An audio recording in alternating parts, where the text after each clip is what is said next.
Hello বন্ধুরা, আশা করি আপনারা সবাই ভালো আছেন। আজ যা গরম পড়েছে তাই ভাবলাম একটু পাতলা মাছের ঝোল করে নিই। সবজি দিয়ে কার না ভালো লাগে পাতলা মাছের ঝোল খেতে। তাই ছট করে রান্নাঘরে গিয়ে তাড়াতাড়ি করে যা সবজি ছিল, পটল, ঝিঙে, আলু, টমেটো সব কেটে নিলাম। তারপর একটা কড়াইতে সর্ষের তেল দিয়ে নুন হলুদ মাখানো 4 পিস রুই মাছকে ভালো করে আমি ভেজে নিলাম।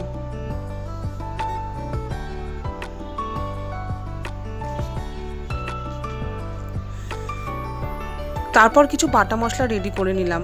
আদা বাটা 1 ইঞ্চ মতো, 4-5 কোয়া রসুন, 4টে কাঁচা লঙ্কা আর ওই টমেটোটাকে 4 পিস করে নিলাম। তারপর ওই তেলের মধ্যেই গোটা জিরে ফোড়ন দিয়ে আমি সবজিগুলোকে দিয়ে দিলাম।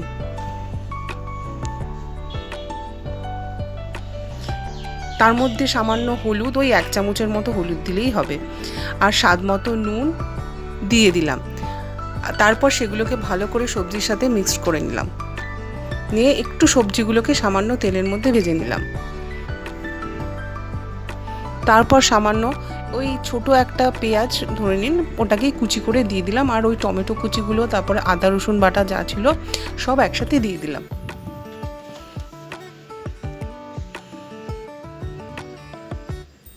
তারপর দিয়ে সেগুলোকে সামান্য কড়াইতে নাড়াচাড়া করে নিয়ে 1 চামচ ধনে গুঁড়ো আর 1 চামচ জিরে গুঁড়ো ওর মধ্যে দিয়ে দিলাম। তারপর ভালো করে সবজিটাকে কষাতে থাকলাম। একটু সামান্য জল দিয়ে নিয়েছি যাতে মশলাটা ভালো করে সবজির সাথে মিশে যায়। তারপর এরকম কষা কষা হয়ে গেলে পরিমাণ মতো জল ওর মধ্যে আমি দিয়ে দিলাম। ওই 1 কাপ মতো জল, বা যে যেরকম ঝোল খান 2 কাপ মতো জল দিলেই হবে। তারপর সবজিগুলো সেদ্ধ হওয়ার জন্য আমি ঢাকা দিয়ে দিলাম। মোটামুটি 10 মিনিটের মতো আমি সবজিগুলোকে সেদ্ধ করার পর ওর মধ্যে ভেজে রাখা মাছগুলো দিয়ে দিলাম। সবজি দিয়ে পাতলা মাছের ঝোল একদম রেডি। গরম গরম ভাতের সাথে এই রুই মাছের পাতলা ঝোল আশা করি আপনাদের ভীষণ ভালো লাগবে। আমার এই ভিডিওটা দেখার জন্য আপনাদেরকে অনেক অনেক ধন্যবাদ।